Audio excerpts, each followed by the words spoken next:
여러분, 중국은 이제 경제가 굉장히 커진 만큼 세계 시장에서도 패권을 잡으려고 합니다.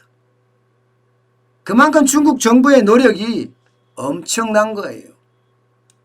그 중에서도요, 이 통화에 대한 패권, 중국도 잡고 싶어 하거든요. 진짜 오랫동안 중국은 통화에 대한 패권을 잡고자 계속해서 노력해 왔습니다.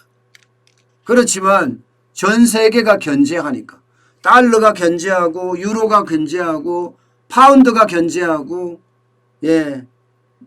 또 마르크가 견제하고 계속 견제를 하니까 어떡할 수가 없는 거야. 어떡할 수가. 그런데 경제력이 계속 커지면서 말입니다.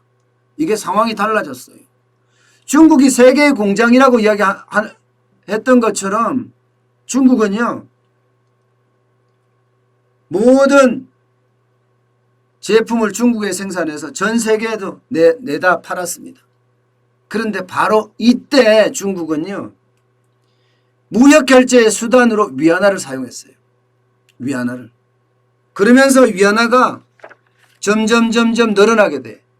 전 세계 중앙은행이 위안화를 보유하고 있는 그 비중이 말입니다. 2%나 됩니다. 2%. 그 사이 말입니다. IMF죠. 국제통화기금의 특별인출권으로도 위안화가 들어가 있습니다. 이제 특별인출권도. 쉽게 말하면 이게 기축통화로 점점 다가가고 있다는 거죠. 지금 모건 스탠리 보고서에 의하면요, 2030년 가면 세계 외환 보유액의 5 내지 10%를 위안화가 장악할 거다. 이렇게 지금 예상을 하고 있습니다. 5 내지 10%. 엄청나게 올라가는 거죠. 지금은 2%밖에 안 되는데 위안화가 이게 점점 늘어난다는 거예요. 지금 기축통화를 보면 미국의 달러가 62%입니다. 유로가 20.1%고 앵화가 5.8%, 영국의 파운드가 4.4%입니다. 물론 이제 기타 통화 여기 원화도 들어가 있겠죠. 일부가. 그런데 이게 앞으로 2030년이면 이제 뭐 얼마 남았나요? 10년 남았나요? 10년 후가 가면요, 이게 완전히 바뀐다는 거예요. 앵화는 떨어지고, 영국의 파운드화도 떨어지고, 결국은 위안화 표시 채권이 굉장히 많이 늘어나고, 그 채권들을 외국의 중앙은행들이, 일반적으로 이제 국가가 채권을 발행하면 외국에 있는 중앙은행들이 사주거든요. 중앙은행들이. 그만큼 이제 5%에서 10%까지 들어갈 정도로 달라진다는 거죠. 지금도 중국은요, 보시는 것처럼 하루 평균 석유 소비량이 굉장히 높습니다. 미국이 2046만 배럴이라고 하면 중국은 1353만 배럴이에요. 적은 숫자가 아닙니다, 이게. 이 말은 아직도 공장을 펑펑 돌린다는 이야기예요. 공장이 많이 돌아간다는 것은 수출을 많이 한다는 이야기고, 수출을 할 때 어떻게 돼요? 무역결제는 위안화로 해라. 위안화로 하는 거죠. 그러니까 계속 이게 늘어날 수밖에 없는 그런 상황이다. 이 상황은요, 결국은요, 위안화의 영향력이 점점 커진다. 시장의 어떤 속에서 굉장히 큰 힘으로 다가올 거다. 이렇게까지 예상을 하고 있는 상태입니다. 지금 중국은요, 경제에 대한 어떤 대전환이 이루어지고 있다고 해야 되나요? 실제로 중국은 경제에 대한 대전환을 이루어가고 있습니다. 지금까지는 중국이 수출 중심의 중국이었다면요, 이제는 내수 중심으로 점점 바꿔가고 있어요. 점점. 물론 이제 이렇게 되면 재정 적자는 나겠죠. 날 수밖에 없고 내수 중심이 되면. 그렇지만 전체 경제는 바꿔가고 있고요. 그 바꿔가고 있는 와중에 중국 입장에서는요, 아무래도 어떤 경쟁력 중심으로 체제를 바꾸지 않을까 그런 예상은 해요. 물론 이게요, 여러분, 수출 중심으로 하다가 내수 중심으로 하면 위안화가 기축 통화가 안 될 가능성도 굉장히 커집니다. 위안화가. 예. 그렇지만 워낙 경제 규모가 아까 보여드렸던 것처럼 크고요. 여기에다가 보이시는 것처럼 미국의 국채도 지금 엄청 많이 갖고 있어요. 1조 800억 달러를 갖고 있습니다. 1조 800억 달러. 2020년 5월 기준입니다. 5월. 예.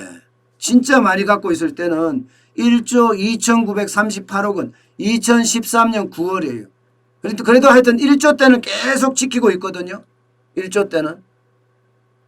이걸 보면 중국의 경제력이 얼마나 커졌는지 그것을 짐작할 수 있는 그런 상황이에요. 저는요 그렇게 생각을 해요.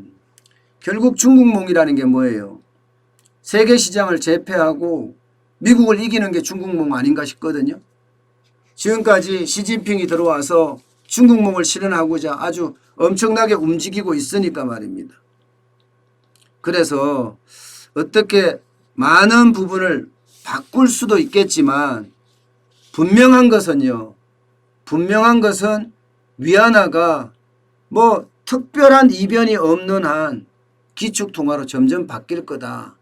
중국이 내수 중심으로 가든 수출 중심으로 가든 워낙 경제가 규모가 크기 때문에 결제할 때 무역 결제를 할 때 말입니다. 아니 위안화로 결제해. 이렇게 하면 수출하는 입장에서 대한민국 입장에서는 위안화로 결제하면 위안화로 받을 수밖에 없어요.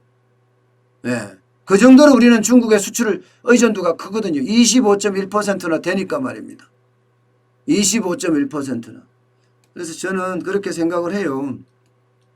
중국의 어떤 경쟁력이 앞으로도 이게 점점 커지는 세계 시장에서 차지하는 비중도 점점 많아지는 그런 상태가 되지 않을까 그렇게 얘기를 합니다. 물론 중국 경제는 통계가 지금 정확하지 않아서요.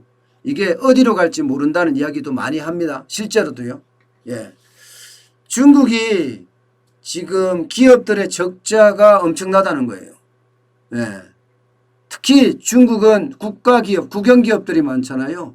국영기업의 적자, 과연 이걸 감당할 수 있느냐 이런 얘기도 나오고 있기는 합니다. 그렇지만 아직까지 1조 거의 800억 원이나 갖고 있는 그들 입장에서 보면 점점 아마 뭐라고 해야 되나 위험성을 좀 줄여갈 거다 뭐 이렇게 지금 보는 거죠. 어쨌든 중국몽이 실현되는 건지 한 번 더 두고 볼 일이지만 중국의 성장이 우리에게는 그렇게 달갑지는 않죠.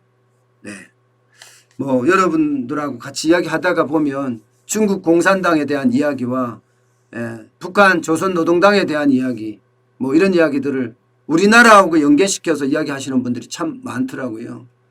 실제로 뭐 그런 움직임이 없는 것도 없을까 있을까 뭐 다양한 생각을 저도 하게 되죠. 어쨌든 여러분들 중국이 결국은 중국몽을 하나씩 실현해가는 그런 모양새가 보인다. 뭐 이 정도로 해서 정리하겠습니다.